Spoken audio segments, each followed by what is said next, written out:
Welcome into this Zone Heads live stream exclusive. Brandon Kravitz here with you, and my man Mike Tozzi going to be along for the ride in a matter of moments. We are now 3 hours away from the start of Kansas versus UNC, and we're about 6 hours away from the end of the college basketball season. This tournament has been wild and crazy. It has been so much fun. We were off today, and so we wanted to bring you guys here on the Zone Heads group page. Also streaming live on the 96.9 The Game Twitter account. Wanted to bring you something unique and special this evening. Crazy weekend for me, and I think for a lot of us. I had a two-screen experience going on for the majority of the weekend. We're talking WrestleMania, the Final Four, and then the Grammys. It was just full-stop entertainment all weekend long. Whole lot of fun. Got my Better Edge gear on right here. Appreciate the guys over there, Greg and James, for hooking it up. We've got a lot of swag. Some of our listeners are going to be able to get their hands on that here soon, so we're excited about that.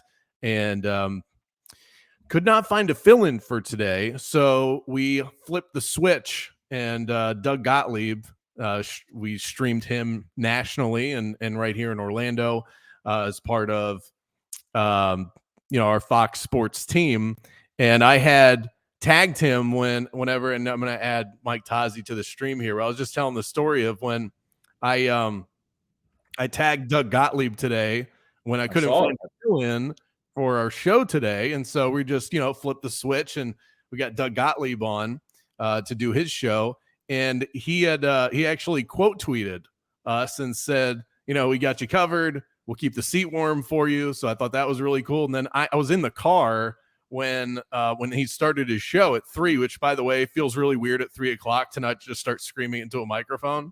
Seriously. He had said that he's like, I'm on in Orlando today. So he referenced it. Love that. Oh, that's great. Love it. I got the split screen going here. Mike Tozzi's getting all set up and ready to go. We are streaming live on our Zoneheads group page and on our 96.9 The Game Twitter account. So we're all fired up. I don't know about you, Tozzi, but this weekend was just full-blown entertainment for me from beginning to end. I mean, it was I didn't have to WrestleMania. It was the Grammys. I mean, I had it all going on. I didn't even know the Grammys were happening until after the fact. Same thing as the Oscars. But, yeah, I know you had the wrestling. Oscars. I can excuse the Grammys. I mean, at least that's like there's things of interest for you. They gave Best Album to Macklemore over Kendrick Lamar a few years ago. That's all. That was the final straw for me. So, I don't want to talk about Macklemore. I lose my hip hop cred when I say that I like that thrift shop song. Yeah, no, you do. I'm not a big award show guy. Ball is life. Just once that ball is tipped off, that's the only thing I'm worried about. I mean, Saturday's games were, from my perspective, they were great. I had the Roy Williams money line. Of course. Parlay. Yeah, I had Kansas and UNC. It was a nice feeling. And Oshaya Baji, I threw in a last-second three-pointer prop. He hit 6. I took him at 4.5 and 5.5, plus 2,000, plus 4,000. So, I'm feeling pretty good. Yeah, great weekend for you. Not a great weekend for me. Pretty much every prediction I threw out there flopped this weekend, and I've been so hot during this tournament. But it's something about these. Really, once we hit the Elite Eight, I mean, I've just been ice cold, and so now I'm gun shy. Like, I don't know how to handle tonight. Yeah, so we'll comb through some of that. I told you weeks ago when the tournament started, I threw a small little wager on Kansas to win it all. This was before the tournament started. I mean, they were a 1 seed. I felt like they were kind of getting disrespected. You saw teams like Auburn as a 2 seed had shorter odds than Kansas. So I thought maybe there's some value here. So I've got that coming my way if Kansas wins tonight. But I'm kind of in the same spot with UNC now that I was with Houston, where I'm really tired of betting against them. You could middle that +4. I mean, if Kansas wins in a rout, then you're kicking yourself. But that way you can hit the middle if you take UNC +4. I don't know what I'm doing tonight. I like both teams so much. I know. I'll probably just play props and then go live to select a team. I mean, Caleb Love is like my new favorite offensive college player. Like, I mean, I don't, he's not going to be what Ivy and Banchero and those guys are at the next level, but I think he's going to be very much Lou Williams-ish. I feel like his game could just translate. He come in and get you buckets. He can shoot over hands. He can get in between buckets. He can I mean, get to the lane. he feels like an automatic bucket at this point. I do wonder with this UNC team though, if they're tapped out at this point. Now, I thought that was going to happen going into Duke, but now I think you can make a much better case for it because that was the emotional high. They hit all the big shots at the right time. Hubert Davis didn't even sub out in the second half.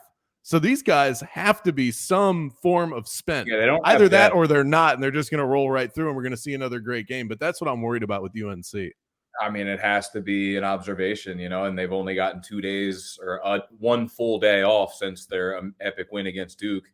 And I mean, Kansas still, like the Miami game that they played and won, that felt like their statement win. I mean, obviously it's a statement when you beat Villanova, but that game was never close. Like, which means that they also played good. I don't know. I feel like Kansas still hasn't played their marquee game, and that's why I'm leaning Kansas tonight. But man, UNC, I mean, even though they're probably worn out, those guys are really good basketball players. Like, and even like a Leaky Black just knows how to play. Watch out for him tonight. I might take his. Are you going X Factor here?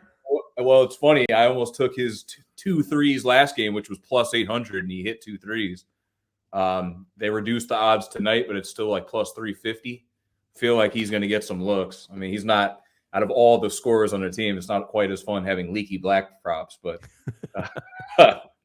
somebody else has to score though. Like I feel like it can't be all of the usual suspects. This Kansas team is so talented. You got to go a little bit deeper than Manic, and Baycott's going to have his hands full with McCormick. And then, I mean, you've got Caleb Love is probably going to get his. He'll hit some big shots, but I wouldn't be surprised. These guys, you've watched enough college basketball to know, even the best shooters go cold at times. And it was like, if you're talking basketball gods here, I mean, didn't Caleb Love already pretty much like empty the tank there with that shot at the end of the game against Duke?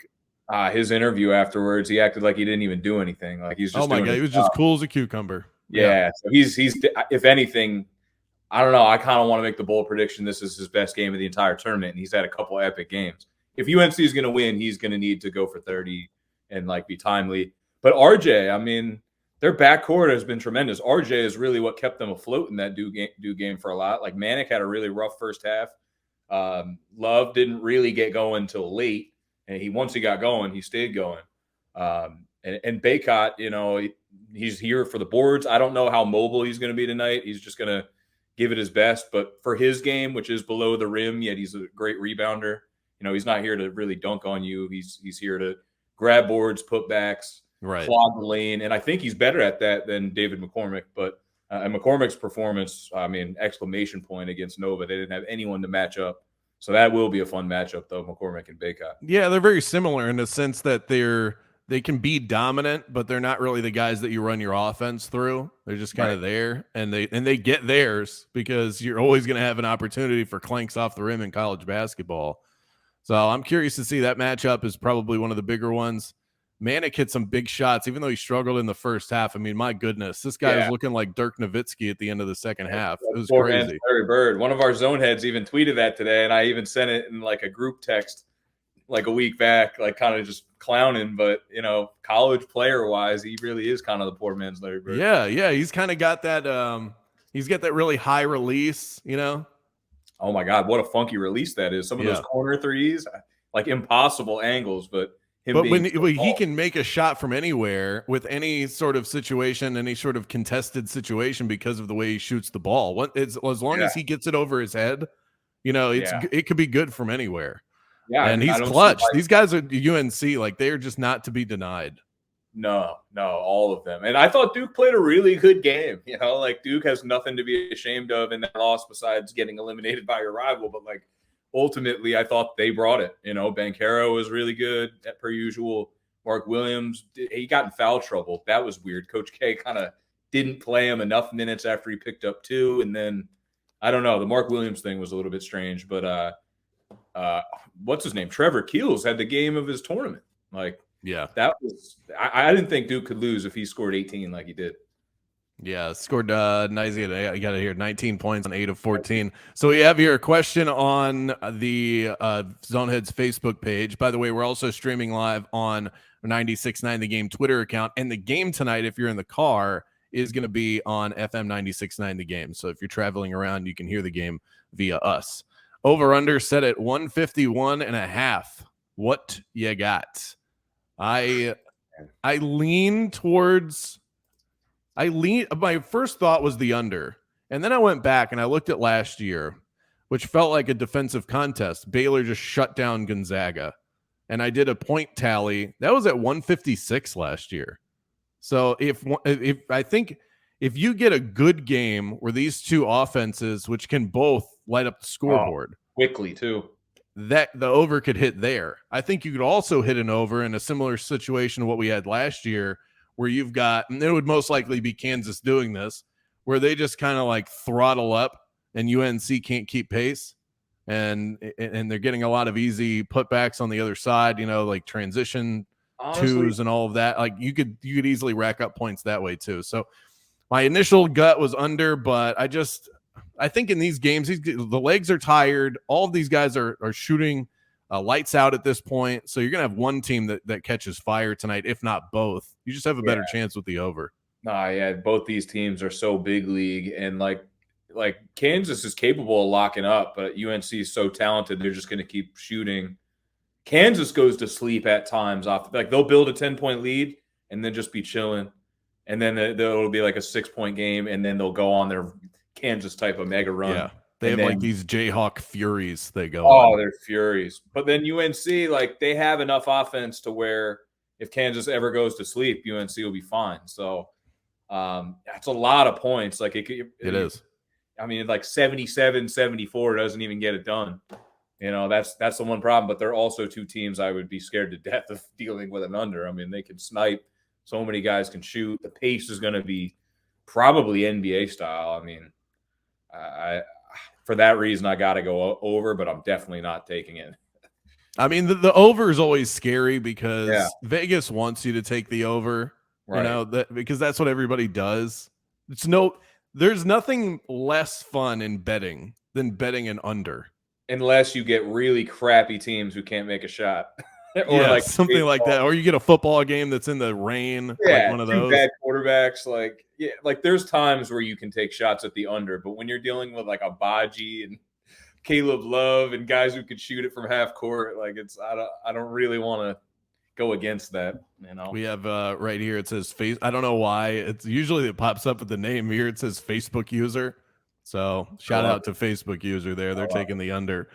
Armando Baycott is set to play tonight. He's got that ankle injury, but I'm curious to see how mobile he is, as you mentioned there. Of course, you've got the Roy Williams Bowl. It's an interesting factor. I think everybody looks at this game and you're intrigued by it, but there's also a part of you in the back of your head where you're like, this would be a lot more interesting if it was Duke and we were still doing the Coach K thing. But this is great. That. And you have the Roy Williams factor, and he's going to be sitting there in the stands. He's probably going to be shown tonight. Well, I would set the over-under at like 11.5. That's high, but yeah, I could definitely see at least 8 shots of him. Yeah. Okay. So you'll take the under. Maybe the number was a little too aggressive there, but he's going to be all over the screen tonight. Yeah.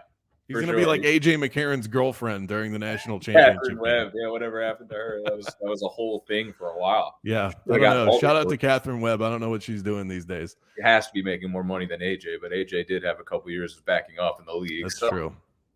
I mean, I think McCarron's doing like Birmingham Sports Talk Radio, so we know what that life is. Yeah. So what was my point there? So the Roy Williams Bowl. I think this is the first time it has to be the first time in college basketball history where you have two coaches coaching against each other in the national championship game that both replaced Roy Williams. Think of how bizarre that is. Obviously Roy Williams, but I mean like both of the head coaches in this game replaced the same guy. That's so unique, Yeah, that is really weird. Yeah, Bill Self was the next coach at Kansas after Roy Williams. Hubert Davis, obviously, the next coach after Roy Williams, and then Roy Williams is sitting there in the stands. It's just wow. Yeah, it's bizarre. those Kansas teams under Roy Williams. I mean, that was when I really got into college basketball. I remember we'd play this game called college in my front yard with a basketball hoop. And it would be 2-on-1, but the team with one player had like an 8-point lead. And we'd be like, there's 2.5 minutes left. And this is the Elite Eight. I don't know. It's so random, but like, that's great. I often, it was either against Kansas or was Marcus? I forget. No, he was on a different team. That was Nick Collison days, those Kansas teams. That is the stuff of dreams right there. We've got this Facebook user saying, laughing my under all the way to the lead in the Zone Heads bracket challenge. I think I saw Gabe sharing that, so that's got to be Gabe. I don't know why these are popping up. Facebook user, maybe I did something wrong. Maybe I'm having like an old guy streaming moment, but either way, my bracket was screwed up about 2 weeks ago, so not worried about that. So I was looking at some of the teams that these two have faced on their way here. Listen to this gauntlet from UNC. I mean, of course, they're an 8 seed, so their road to the championship game is going to be more difficult because they don't have a Texas Southern on the, on their slate. They beat Marquette, which is always pumps out. Beat them like 30. Yeah, they whooped them. And by the way, I was on UNC for that game. Yeah. And then they beat Baylor. I was on UNC for that game. Crazy game. They beat UCLA. I was on UNC for that game. And then that's when it stops for me because I got caught up in St. Peter's. And they beat St. Peter's. And then they played Duke. And I thought Duke was going to win it all. And they beat Duke.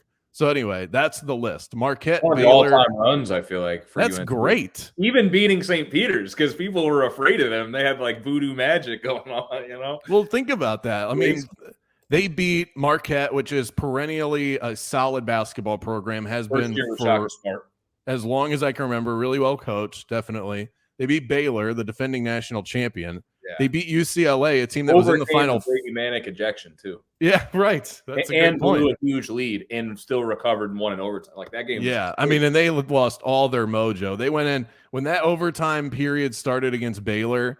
If you just looked at the body language of UNC, that was a team that had completely lost, and somehow they still found a way. And it's moments like that, being able to do that, going up against a Duke team that's just more talented than they are, and just not giving a damn about any of it.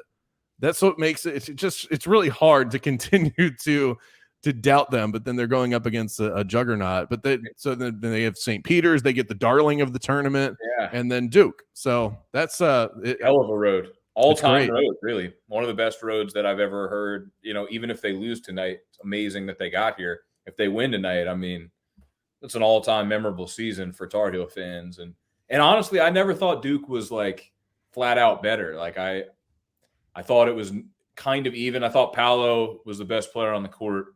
But outside of that, like UNC, I thought the next best players all come from UNC. Well, and man, when you saw that. Lost. He does not know how to play basketball. Who's this? AJ Griffin. He's going to be like a lottery pick for some reason. He's tough. I think he's tough to scout. He's kind of all over the place. He doesn't have exceptional athleticism. I think he's going to be one of those guys that makes it through. He's got to shoot well in the pros. I think he can shoot well, but his IQ is troubling. His heart. He's got to be one of those guys that just like hustles his way. I think of Jimmy Butler. That's who I see. Jimmy Butler with an outside shot. Jimmy Butler's all heart, and almost like to a deterrent sometimes. Oh, Jimmy Butler was mean. He's one of the more different stories ever. Like AJ Griffin is, I mean, I don't want to challenge his manhood, but he just seems kind of soft as can be, especially compared to Jimmy Butler. Right. They're probably different personalities. So we've got Facebook user here. Oh, Greg identified himself. UNC has played a ridiculous bracket, life of the upset 8 seed, but I think it's done too much to keep getting up for. I mean, that's sort of part of the problem is that they've got to get up for this one again. And so you kind of find yourself in that struggle looking at this game is like, okay, I mean, can they do it? Well, they've done it every game leading up to this point. So why are we still in the business of doubting them? Yeah. But at the same time, you look and go, at some point, maybe it runs out. I think you just have to strip away the 8 seed part. They're beyond that. Yeah, they've been a 1 seed for a while. Since they beat Baylor, they became a 1 or 2 seed, I think. But I mean, it's automatically a letdown after you beat Duke. That kind of felt like the championship. But this UNC group, seems like they're hungry for more. So it's that balance. Like Grant Hill was even talking about it. After a Duke UNC game, the next few games are like you're almost not mentally back from that yet. You're beating your rival, so nothing else really measures up. But I think they know tonight's a national championship. And I mean, look, Kansas hasn't played a team as good as UNC yet. So as good as Kansas is, I think this will be a nice like they'll have their hands full. Well, yeah. So we went through the UNC slate. Then Kansas beat Texas Southern, Creighton, Providence, Miami, and Villanova. I mean, like Miami arguably was the best team they played. Villanova team without Justin Moore, they were what I thought the same. They hung in there, but they did. They were around, and then at the end, I think it was like 81-65 at the end. So Kansas pulled away, but it was hovering around like a 9 to an 11 point game, and it just felt like all Villanova needed was one more good run, and they could just never get it. Caleb Daniels had like 3 or 4 threes rim out, and I had Caleb Daniels 3-point prop, so each one of those was a bone crusher. But Gillespie played so hard and would not let them get blown out. Like it was what, 17, 20-point game early, and he just almost by himself got it back to like 10. Yeah. And, but still, I thought Miami was the real deal. Like they had stars, they played scrappy, well coached, and then they just didn't know what hit them in that second half against Kansas. I still think that spurt of basketball is the best basketball I've seen played in the tournament there from Kansas. But kind of a weird, like compared to UNC's teams that they've had to face, it's kind of a pedestrian road to the championship. It really is. I mean, and especially because they had the good fortune of not having to play a Villanova team that was full tilt. Loaded. And as fully loaded as they could be. The line is Kansas -4 at Better Edge. I've got my gear on right here. Make sure. Yeah, you beat me in Better Edge this past weekend, right? I beat everybody except for Brad. I tied with Brad this week, but yeah, I got a nice $70 pot from the Beat Brandon Challenge. So make sure you guys are in that next week so I can take your money again. But, I think I did well. I just didn't do good enough. The only games I got wrong were the NCAA tournament games. I got everything else right. Even Orlando City, I nailed LAFC. I told you that was going to happen. I was a homer with that one. I acted like that one was for fun. You told me what was going to happen. I tried to telegraph it. 53% of the bets tonight are on Kansas, 55% of the money. So pretty much everything leans Kansas tonight. Let's just go wrap up on this. I think you already kind of did it. Your X Factor player for this game and your official pick. Well, yeah, for me, it's Caleb Love. Like he's been a theme all tournament, but after what he did, that shot against Duke, it was like the clutchest three I think I've seen hit in a basketball game since Kyrie did it to the Warriors when the Cavs came back from 3-1. It was, for some reason, that was the first thing I thought of when he hit that, just because of how clutch and how it like ripped their heart out. And he can fill it up. So, him, RJ, Manick, and Baycott, those are the first 4 players you obviously think of with UNC. But I think Caleb Love's got to be the guy if UNC is going to win it. I think Caleb Love has to be solid, but to me, it's Brady Manick, because you've got great guard play from Kansas. You've got a good big man at Kansas and McCormick. So you've got some canceling out in a good game. There should be some canceling out on both sides with this game. Brady Manick is I think the one advantage positionally that you see UNC has an advantage. So he's got to be great tonight, not good. Well, the Kansas has Jalen Wilson, who's so super athletic. He was one of the best rebounders in the country too. So kind of a contrast to styles there. I think he plays the 4 for them. I think we're talking about those deep shots that Manick can hit. With those contested shots that he kind of just gets away with. If you see some of those getting buried early on in the second half, then I think we're in for a really good game. For the Kansas side, I think it's Remy Martin. He scored 3 points in the last game, and it didn't matter against Villanova. But I think that's one area where Kansas, if they're able to go into their bench, they can get more out of their reserves than UNC can. So that could be one of those areas where we see them get an advantage tonight over this UNC team. The interesting thing about Kansas, and people have been on Abaji for not being aggressive, and he was last game, obviously, but he also like lets the game come to him.